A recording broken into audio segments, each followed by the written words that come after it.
our default stand is, or our default approach is to want to add things. That whenever we go, okay, I need to go from where I am to where I want to be, the way we think we need to get there is add more things to life.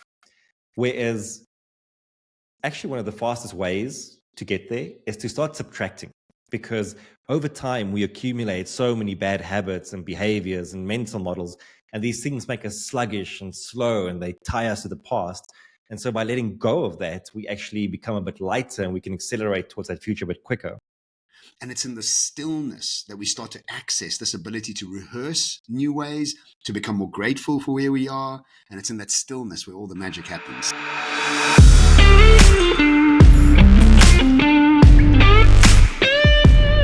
Welcome to the Expansive Podcast, where we explore the frontiers of personal growth, business innovation, and technology. We believe that growth and progress come from expanding our minds, exploring new possibilities, and embracing change. Welcome to this week's Expansive Podcast, all the way from Las Vegas. It's great to have you back, and we have a fantastic podcast ahead of us. And I'm always joined by my guest that's always on my podcast. Erik, how come you're always on my podcast? How does that happen? Are you a constant guest? Welcome, listen, my friend. How are you doing? We actually need to talk about this first, because I didn't hear award-winning anywhere in that introduction. Oh, shit. I forgot. Thank you very much. Thank you. We need to change our intro. You obviously have welcome. The old Let me intro. Start again. I do have the old intro. Damn it. We have to rewrite it. Welcome to the award-winning podcast, The Expansive. Much better. My apologies, Erik, for letting us down so early in the pod. How are you? That's okay. I would expect a bit of professionalism after 180 episodes, but I can keep hoping. It'll kick in eventually. I think at about 200, we might start getting some professionalism. Yeah. Brother, I'm all good. Thank you so much. It's been a busy week, and we are only on Wednesday. Busy paddle week as well, playing again this afternoon. But yeah, man, sure. 2 publications came out this week. I was featured in a ebook called by ULife, and they're an insurance company. Featured along Stephen Bartlett, which is pretty cool. The guy from Diary of the CEO. Yeah. And then also I've contributed to another book. There was this series. I saw. The book that every leader must read, every business owner must read, and now the book every entrepreneur must read. So I wrote a chapter for that as well. And it's so cool. I enjoy the process of, if you're an author, also contributing to other people's books. And it's so good to just be building your personal portfolio of thought leadership that is out in the world. So it's been a great week for that. What's been happening for you all the way in Las Vegas? Yeah, I mean, Las Vegas, an interesting city. I was explaining to somebody who lives here, actually, it feels like you guys peaked in 1996. And she's like, you're right, actually. I think we did peak in 1996. It's great. I mean, it's like a dream come true for somebody who set this up many years ago. So great to be part of that. I don't think it'd be somewhere I live, but very interesting. Some really cool like experiences that they've put together for people. Great high value entertainment. And I'm speaking for a conference here that has 6,000 registrations. I mean, I don't know if I've ever spoken at a conference with 6,000 people in it. Yeah, they must see this conference, dude. It's like it's like trains of people. I mean, it's like just mad. That's crazy. But the hotel itself, I can carry, I don't know how many thousands, and there's 2 of them. It's just mass, That's insane. And yesterday we had Kevin Bacon come on stage, and he was pretty cool. I mean, he's a cool guy. I mean, he's obviously not a keynote speaker or anything like that, but highly talented, highly creative, super lean, super in good condition. And he spoke about 6 degrees of separation. Great that he's opening for you. Yes, I mean, that's exactly what I was thinking. Thank you, Kevin, for opening for me. And it is now 7 a.m. here in Vegas. I've been up around since 4 o'clock, which means my body has no idea what time, where. And you just said it's Wednesday. I'm like, is it? Oh, okay. I had no idea. I've lost track of days and times and everything. And after this, tomorrow I go to Sedona Valley, which is really very exciting for me. I've been wanting to go to Sedona Valley for 20 years. It's in some spiritual texts, they talk about how Sedona Valley has a very low magnetism. So the connection between you and whatever up there is thinner. The veil is thin, as they say. Okay. So I've booked myself into this sort of it's a meditation sort of weekend that I'm going on. Or like a No. Just on your own. I'm going for a John Sanei retreat for John Sanei by John Sanei. I'm looking forward to the weekend. But let's get into today's pod, because I think we have some really exciting things to be talking about. And today's all about building a life you want. And I mean, this is just an ongoing topic for everybody, I guess, and I was at the gym now and I was listening to a pod about 10xing your life. And very interesting, interesting ways of packaging information that gives us a further insight into something maybe we already knew, but that's not the point. The point is, can you reframe something so it can land for you in a new way and give you an aha moment of some sorts? And so excited to jump into this week's pod. And Erik, why don't you go ahead and lead us into this? Yeah, thank you. So obviously this is, like you rightly said, this is a topic that we think about all the time. And I think we've been successful in creating the life that we want to live. It's not an easy process. And I think many people feel trapped in that they are always just reacting to the world around them. And so they end up living a life that's more by default than by their own design. And so this morning, I've actually been meaning to message you for like 3 days in a row. Every time wanting to say, dude, I've just had the most amazing meditation. And I haven't done that, but I've wanted to do that literally since Monday, because every day was just like, it was just so great. And after my meditation this morning, I sat down and I wrote out these 5 things that I wanted us to talk about in the pod. Wow. About creating the life that you want to live. So I'll run us through all 5 and then, add in where you think you want to add to it. So, okay, so number 1 is visualize it. Visualize it is like, it's obvious, right? Like if you want to attain a certain goal, live a certain life, you have to know what that looks like. That's sort of the premise of being intentional, is that you can't be intentional without knowing what the thing looks like. So this typically would be, you sit down with a question of, what does your future look like? What would you like to do with your life? It's any sort of question that might be like that. The trap that we often fall into is twofold. One is that we let our current circumstances dictate what we visualize. This is a very difficult thing. When you are in survival mode, for you to visualize a future where you thrive is extremely difficult. And on top of that, you are in a way held back by your current circumstance, meaning there's a certain gravity to it. So you can't visualize something big and grand, because like the leap from where you are to that is just so big. So it pulls you back the entire time. And so even when you try and visualize what the life might look like, it's tiny compared to what it could be. So that's one of the traps. The other trap is that we fall into looking to other people's lives and going, that's what I want. And so your visualizations become visualizing someone else's life instead of visualizing something that truly speaks to you, that truly aligns with where you are in life. Now, one thing that I've seen over time is that we put, and you've actually spoken about this quite a few times, is that we think that there's this one way of doing things. And like, if I don't do it perfectly this way, then it's never going to work out. But ultimately, visualization is just an ongoing process that evolves. If you asked me, when I graduated in 2008, like visualize what your life is going to look like, the ultimate version of your life, it would have been, okay, I have 10 different physiotherapy practices and they're all running at like hyper speed and, I'm just bouncing between them. If you asked me in 2014, what do you think like the ultimate version of your life is going to look like? I would have said Better Man is big, it's international, it's global. I'm doing talks, we're running men's retreats. If you ask me today, it's different again. So it's continuously evolving. And that's okay. It's something to embrace. Like, don't try and be perfect, but just have the vision. That's actually the most important part here. There's a song by Panic at the Disco, one of my favorite songs, and it's called High Hopes. And there's a line in there that says, didn't have a dime, but I always had a vision. And I think when you are stuck in survival mode and you feel like that, you feel like you don't have a dime of creativity, you don't have a dime of energy to put into something, always have the vision for where you want to go. and realize that there are certain constraints that might be applied to that vision, and try and elevate yourself above those constraints to create a vision that you are inspired by and that you want to attain.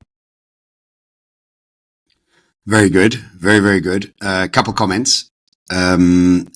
Clarity before mastery is the first line that I remember around this. The second one is how you frame your past is how you create your future. And it's in this framing that we are prisoners of our past until we decide that whatever lesson it was catalyzed us out of that story into a future.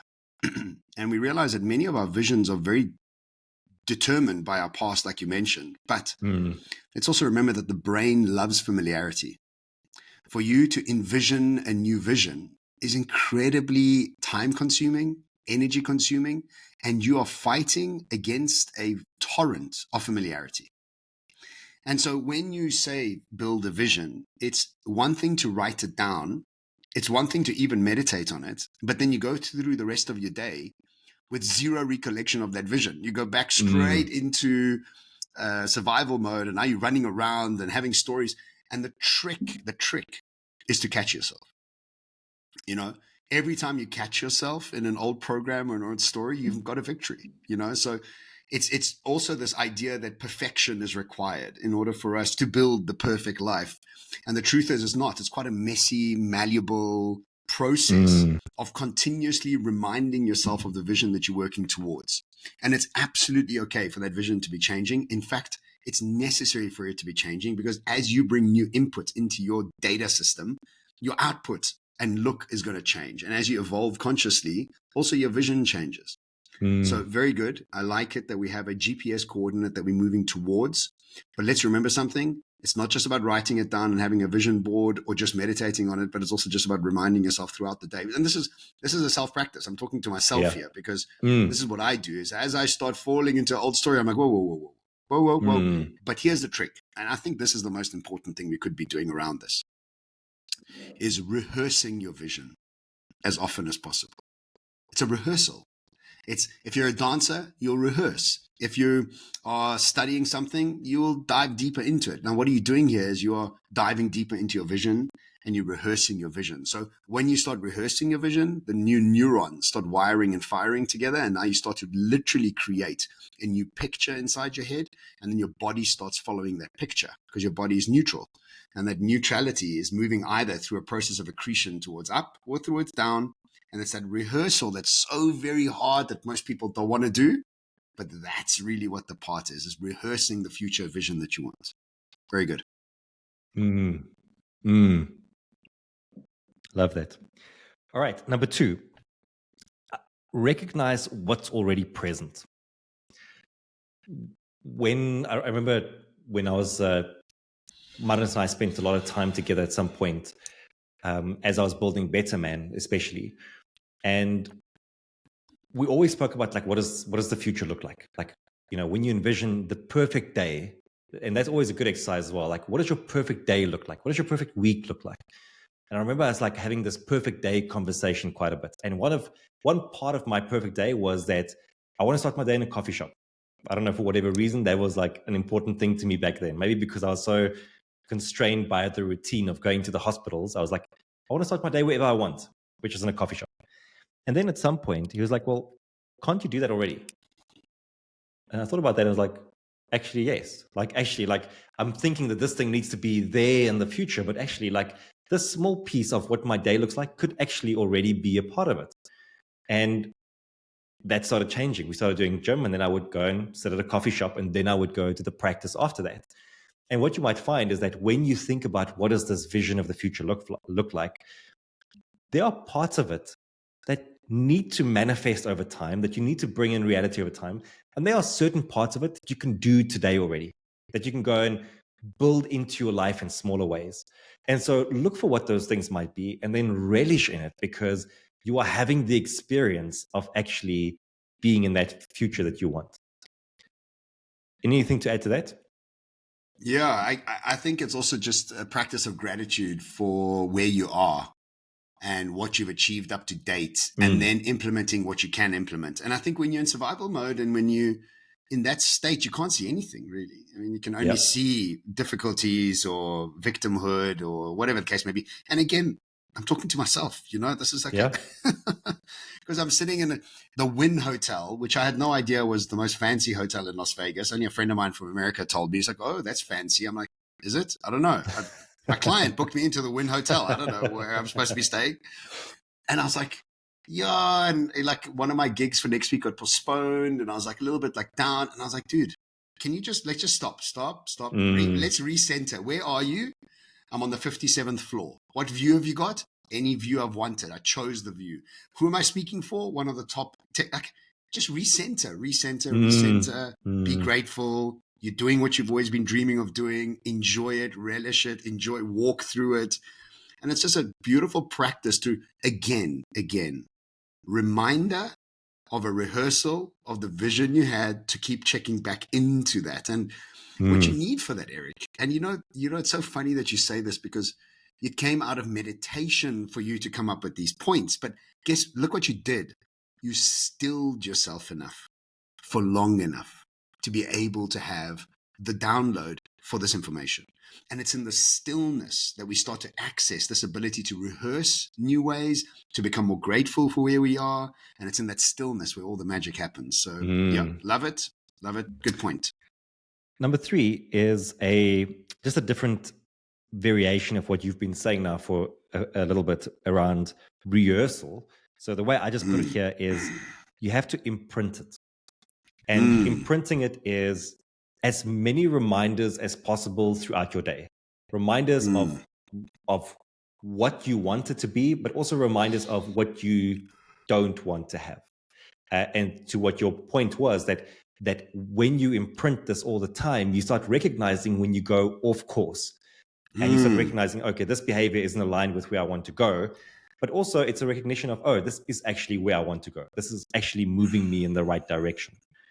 So the imprinting is reminding, it's what you were saying about rehearsing, and it is affirmations, it is having things up against your walls. We are both big fans of writing things down on like notes somewhere that we carry with us. I have like lots of, memorabilia and things that are sitting on my desk that is a constant reminder of what I'm trying to create. So that imprinting process, I'd read a thing that said, renew your mind to transform your life. And that's what you are doing in this process, is that you are wiring in new ways of thinking to transform your life. And that wiring process requires effort. Can you hear Jaeger moaning a little bit here in the background? It's Jaeger. Oh, is it Jaeger? I was like, what's going on? This sounds like a baby. Okay, hey, little boy. Okay, man. How you going? Okay. He's a bit nervous because there's some weather playing up. Oh, okay.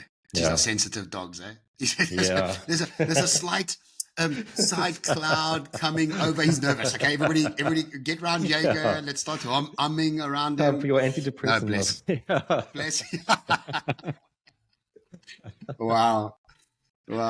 Okay, so let's go back to imprinting. And I had something to say there, and I've absolutely forgotten. I think it's a reminder of the emotional state that you're trying to access and to remind yourself of. And for me, one of the most important emotional states is relief. Think about the emotion of relief.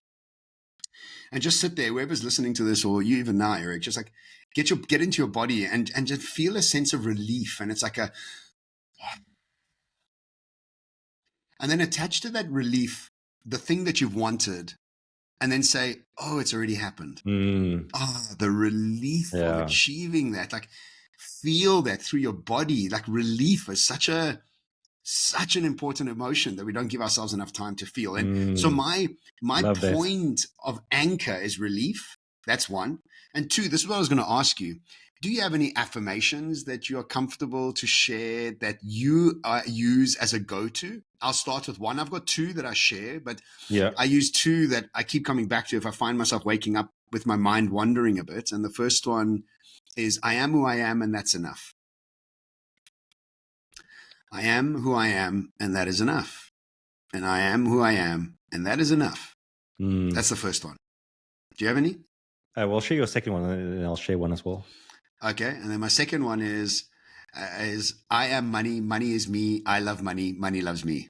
And I got that from a podcast around money. It's like, understand that the energy of money is like everything else, like you are. And in fact, Erik, I found this out the other day. Human. Do you know what human stands for? I mean, this is just mind blowing. Human. Hue. Light. Man. Manifester. Light. Manifester. Hue. Man. I manifest light. That's what I am. I'm light. Oh. And the frequency that I carries information in it. That information creates me. And so if I can engage with everything that I want and what I am, it's made up of the same things as me, which means that money is me. I am money. Money loves me and I love money. And I feel a sense of relief. Yeah. That relief one is powerful. Hey? I really enjoy that. So the one that I can share with you that actually came out of a meditation. One of the ones from last week that I also wanted to message you about that I didn't. Can I ask you? Can I please ask you? Do message me, because I think it's a wonderful. No, but I also think it's a wonderful celebration. That also makes me feel warm that you're in this path. You know, it's a good thing. The thing that it came out of a meditation that has become an affirmation that I've written on boards now and stuff is thank you for the richness of life. And richness, something that I realized as I was like going through that is I almost never say I'm rich. It's almost like that word has like it's like, I was like, no, like I don't want to, like, that's what the relationship I want with that word. I want to be rich. I am rich. And I'm rich in many different ways. Being rich in terms of money is one way of being rich, but there's also the richness of having experiences and my slightly nervous pup that I have here with me. You know, there's like, there's levels of it, but like, I want the richness of life, all of it. I want to be rich in all of it. And this is actually like, hang on. You are. I am. Like, yes. Exactly. Not I want to. Yeah. Yeah. No, but the affirmation is thank you for the richness of life. That is the affirmation. Yes. But also just the language now. You see, you need to go back to rehearsal. I am living a rich life. I am. And I think sometimes we feel it's lacking humbleness, or like, I don't know, what do we think that we can't say that? It's like, I remember last year, Dr. Joe, in June, I did the NCS training, and I remember thinking and walking away from that and repeating to myself, I am successful, not I want to be successful. And it was such a slight nuance. And, you know, my career has really done a flick flack since then. And it's just that understanding that I am settling into my success. Here where I am. A sense of relief that I'm already rich. Wow. Okay. Ooh, okay. Now let's go. Now let's build, you know? So I like that. It's so weird, if I say I'm wealthy, it kind of feels to me like more, it's like, I don't know, what's the word, will you play Grandiose? it down? No, the opposite. There's a thing for it, man. When you take something big and you make it small. Diminish. Diminish. We can go with that. There's another word. It'll come to me. Okay. But where a euphemism. Like when I say I'm wealthy, it almost feels to me like, oh, that's just the language that we use with these kind of things. When I say I'm rich, it's like, that is on the nose. That's like that's to the point. Yeah. So weird. Look, there's another one I have on my phone actually, and it says, "Hey universe, show me how good this can get." Like show me, like what? Show me what else there's out there. Like give me all the delightful surprises. I am ready. Let's go. And another word that I saw the other day broken down in a beautiful way is universe. And universe is broken down into you inverse. And so what does that mean? It means that you are living in a world that is a reflection point of you. And so they ask, is it the horse before the carriage? It's always the horse before the carriage, because it's you projecting into the universe. So it's you inverse. So when you're asking the universe to show you how good it is, you're actually asking yourself how good it is. And that's why when you're saying, I love money, money loves me, money, I am money, money is me, you're actually just talking to yourself. Like it's a factor of yourself, which is the oddest thing to think about. And they did ask an Indian guru, what is the deepest truth that you could share with us? And he said, I don't know if you're ready for it. And they said, well, okay, give it to us. He says, you're the only one here. Yeah. There's nobody else here. You're the only one. Sure. You're like, what? Oh, yeah, it is only me. Yeah, I'm projecting all of this. This is all a projector in a movie that I'm looking through my own lens. Anyway, it's a tough one. Okay, right, so let's keep going. That's a lot about imprinting, but I hope that Yes. Everyone listening gets the idea. There's work that happens in that arena. So number 4 is, so we've had visualize it, we've had recognize what's already present, be grateful for. So there's gratitude for what's present, but also relish in what's already present from the future. Imprint affirmations, imprint ways of thinking, imprint the behaviors of the future. Number 4, I put start with subtraction, because our default tendency, and I read a study about this, which is why it's top of mind for me, is that our default our default approach is to want to add things. That whenever we go, okay, I need to go from where I am to where I want to be, the way we think we need to get there is add more things to life. Whereas actually one of the fastest ways to get there is to start subtracting, because over time we accumulate so many bad habits and behaviors and mental models, and these things make us sluggish and slow, and they tie us to the past. And so by letting go of that, we actually become a bit lighter and we can accelerate towards that future a bit quicker. There was a study that was done where they looked at people's tendency to add instead of subtract. And it's fascinating. They did like all these different experiments, like 7 or 8 different experiments. And every single time they proved that if you ask someone to improve something, they're going to look for addition instead of subtraction almost every time. My favorite one of the studies was that they showed people a miniature golf course hole. And they said, I want you to improve this hole, but be very mindful of costs. So they were trying to like just subtly cue people, like, don't spend too much money. Maybe like there's ways of doing things that don't even cost money, like just removing things. And then they designed the hole in such a way that it was obvious that you could remove like a bunker over here or remove a corner bumper over there and make it better or more pleasant to play. And in the first round, they found only 28% of people would actually list one subtraction in their list, because they had to make like an entire list of suggestions. Only 28% of people thought about subtraction. In the second round, where they cued people, they said, you can do this by either adding or removing. Only 48% of people removed something, like had something in their list. We are just so hardwired to look for, what do I add? And so, when it comes to health, instead of like thinking about pills and supplements, what about stop eating fast food? When it comes to money, instead of thinking about like all these schemes of how to make more money, how about stop wasting your money on things that are frivolous, that add no meaning to your life?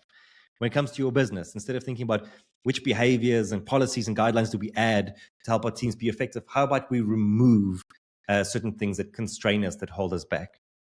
And so when we do that, the beauty about subtraction is that we also create space for something new that can be more intentional, that can move us in the right direction. And we also admit that subtraction is not enough. We also need to add, like the same way that we need to add salt to food to make it more flavorful. Both are needed, but it's important to remember that your tendency is going to be to add. But I can guarantee you that if you sat down and you thought for a little bit about what are some of the behaviors that tie me so deeply to the past that I just need to stop, you're going to find a ton of them. And without thinking about adding, by just stopping those, you are already moving into the direction you want to move into. So that's number 4. I love it. Less is more. I'm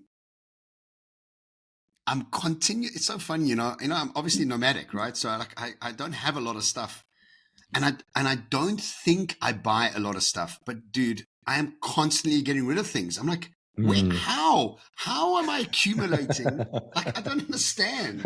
Like, why is my suitcase as busy, like more heavy again? I'm like, what happened? They got to the airport. Sorry, sir, you're going to have to take 5 pounds out. I'm like, how? Like, I can't wait to get to Dubai next week and like drop off stuff again. I'm like, how did I accumulate all this stuff? And now This is stuff, right? Now let's think about relationships and interactions and stories and all the emotional stuff that we're holding on to. And then think about the physicality of stuff that we're holding on to. And I must have that food. I must eat this. I might eat these 14 pills. It's a constant pressure on ourselves of more because we're not good enough. And so it's all linked to a beta brainwave. It's weird. As you're saying this, I'm like, it's so funny, Erik. I used to be in the process of accumulation when I was in a high beta brainwave because I'm in survival mode. I need more. I'm not enough. I need more. Think about Donald Trump. I need more. I've got billions. I need more. I'm triggered into the past. I'm unsafe. And the minute you move into safety, like inside your being, you move into safety, and all of a sudden it's like, what? That stuff's noisy. It's like heavy. What is it doing around me? What am I? And so it's really just an involvement of consciousness that naturally brings about a necessity to let go. And when I see guys with their collection of cars, I'm like, bro, that is just, oh my God, I feel exhausted just by looking at that. I'm like, geez, looking after them and clean. I mean, I don't know what to do with all that, you know? So I think it all comes down to an alpha brainwave, a consciousness practice. And again, look where you're getting all this from. You know, you're a meditator now. And like all of a sudden in this calm state, you're like, oh, access to all of these things. I don't need these things. Although I want to just caveat this with your addiction to buying things from Take-A-Lot. So how's that going for you, Erik? Where are you at that after the discussion from your wife? I've been better. Because I've also been more intentional with my spending. So thank you to 22/7 well, every time you feel like that. taking out, but you take on your Take-A-Lot app, go into a meditation first before you touch the app, Erik. Just before you touch the app, it's actually been much better. It's been much better. So it has been. It has been because there was a few times when we were on the pod and you were getting deliveries constantly. I'm like, Erik, what is going on, bro? And did you remember there was a while back with those memes where women used to get all these empty boxes and pile them on the front porch. So when the husband came home, you would have a freak out, but they're all empty boxes. So same sort of story. Anyway, I do like that. I think it's a great thing to get rid of. And I think it's a sign of awareness, consciousness, and maturity when you start to get rid of. So very good. Okay, last one, number 5. Set your default to action mode. When we are in survival mode, the tendency is to try and think our way out of it, and it just never happens. But it's not even just survival mode, because remember the topic for today is creating the life that you want, and creating the life that you want also is not something that you just think your way into. There's a part of that needs to happen, but the world unfolds before you as you take action. That is always going to be the case, is that you have to walk the path for it to reveal itself to you. And whenever I feel stuck, and you'll always have that, even, in working towards what that life looks like, even if you have the vision, even if you have the direction, even if you feel like you're moving, there are going to be times when you feel stuck. And the way that you get unstuck is to create momentum. And the way to create momentum that I do is, so I have a whiteboard, and then I have another flip chart over here as well. I write down all the actions that I think I need to take, and then I do that for 30 minutes. And once that 30 minutes is up, I just start executing on those. I just start doing the thing. And it's always doing the thing that moves you forward. So recently, Dan and I have been going on 4x4 courses. So we have the Jeep. We had it for quite a while, and we've never utilized it to its full ability. And so 2 weeks ago, we went duning with it, which was amazing. Then we went on a 4x4 course up the Grabo mountains, also incredible. And the one thing is, if you're doing 4x4, is that the inevitability is that you're going to get stuck. There's no way. That if you're doing this and you're going through obstacles and mud, at some point something's going to happen and you are going to get stuck. That's why in every time you go 4x4ing, there are 2 rules. Number 1 is have a recovery kit. And number 2 is never do it on your own. And so when you get stuck, you pull out your recovery kit, right? And there are 2 things that you can do that's going to help you get unstuck. If you are on your own for whatever reason, your recovery kit has all the tools you need that you can, get mud away from under your tires and put in like traction mats to help you get a bit of traction to get out of the whatever you're stuck into. So there's a bit of like, I have to think about it. I have to plan how I'm going to do this, but you're not going to think that 4x4 out of the mud. You have to do the things, get dirty, and then drive it out. And if you are fortunate to have a friend with you, then in your recovery kit, you also have kinetic ropes and things like that. And often all that is needed, to get unstuck is you have a friend that gives you a bit of a tug, and it's not even like a hard one. It's just like a bit of a pull forward, and it just like moves you out of that mud in a second. And all of a sudden you're free to go again and you get to move. And I thought it's such a great way to think about when you get stuck as well in your pursuit of building this life you want. Sometimes you just need a bit of a friend to give you that little bit of a tug forward that pulls you forward, that makes you feel good. We've often come up with calls like these, where like, I feel very inspired after having a call like this. And it's not even just this, it's like the session we have before this. And it feels good, like our energy and our mood is lifted. Like it's like a bit of a tug forward that you need. And in the same breath, you need to have the tools that you can do this on your own as well. You need to have both. And so prepare for being stuck and know that to get unstuck and to get towards the life you want, you need to have your default set to action mode. Very, very good. I remember saying this in my relationship recently, is the antidote for anxiousness is action. Is, just act, get into the action of it, and you won't have the energy and the time and the headspace to be anxious. It's like, just keep moving, and then they will sort itself out. But also what you're talking about is an accountability partner, right? It's like somebody that's holding you accountable to the life you're building. And when you fall into that funk, which is really just a set of familiar neurons that are wiring together in your brain going, whoa, don't forget me, come back here. And you need somebody to explain that's the old you and you're moving towards the new you. And I think your internal dialogue of having the affirmations and rehearsing yourself into that higher state and anchoring yourself into that vision is obviously an internal practice, but incredibly important to have a set of coaches around you. When I come out of, this is great. We have a wonderful time. This was all set up because of your coaching expertise.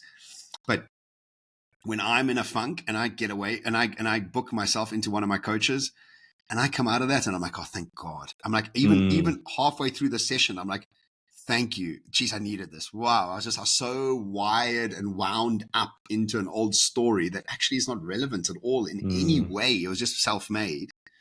So to surround yourself with accountability partners is important. I wouldn't rely on friends. Yes, you can, but you don't want to burden your friends with your stuff as much. Have the conversations. That's really great.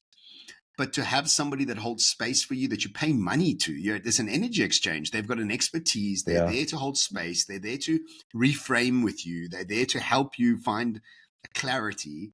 That is worth gold, man. It's worth so much. And I'm such a proponent of coaches and therapists to get us unstuck and to help us see a new vision. So very good. I've really enjoyed it. You've confirmed and reminded me of many tool sets. And I think the thing I'm taking away from this is keep moving, brother.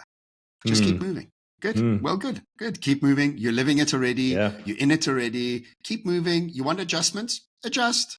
Nobody's put you on this. You're not on a kamikaze flight. You just keep adjusting. Keep moving because you're adjusting. Stay fit. Stay healthy. Make sure your mind and emotions are aligned. Unpack. It's a process. And as they say in America, it's a process. It's a process, bro. So, just keep in the process. That's what it is. That's the whole point of it. Yeah. Thank you very much. Thank you for thought partnering these with me. And thank you for also modeling many of these behaviors. It's been, as always, it's such an expansive journey to do this together. And I really think, you're a good example of creating the life that you want. And it's easy to look at that and go, oh, it must have been easy. And I know also behind the scenes how much work it has gone into it. And not just work in terms of the actual work, like the preparations and the keynote design and the, all that's like the work stuff, also like the inner work. Like there's a lot of that has happened, and it's easy to look at just the external work that must happen. But like, I think what this has all been about, this entire session today, has been to remind people that it's the inner work that gets you there. And like, it's combined that gets you there. And it's easy to focus on just the external. Off with the inner work. No, but I think it starts off with the inner work because people get caught up in action without the inner work. And then you don't have a vision. Like, where are you going? It's just like acting. So and not many people have an insight into my life like you do, you know, so I appreciate that. And, you know, I'm also a big fan of the way you've shifted your life and changed your life, and congratulations. And congratulations to both. Do you want to say congratulations again? I mean, it feels good. Say it again. Say it again, Erik. Say it. Yeah. Yes, congratulate me. Congratulate you. And congratulations on this award-winning podcast, you know? Yeah. Anything else? Well, congratulations anything else? Saying in the win. Yeah. Yes, at the win. I mean, you're winning. It's a winning hotel. Exactly. There we go. It's a winning hotel. I had no idea. Anyway, thank you so much for listening to our pod again. It is such a great privilege for you to spend so much time with us. Time being such a precious commodity. There are so many pods and YouTube's out there. My God, I can't keep up. I mean, I've got so many just backed up, ready to watch. So thank you so much for spending time with us. It's a huge privilege to have you along this journey with us. We send you both deep gratitude. Both of us send you all deep gratitude for your time. If you think this podcast is worthwhile, please do share it with somebody who's not going through a good time or needs a new bit of a bump or direction in a new way. And if you would like, please do leave us a review on Spotify and on iTunes. We'd always appreciate it and see new ones. Sending you all lots of love, and we look forward to seeing you again next week. Ciao.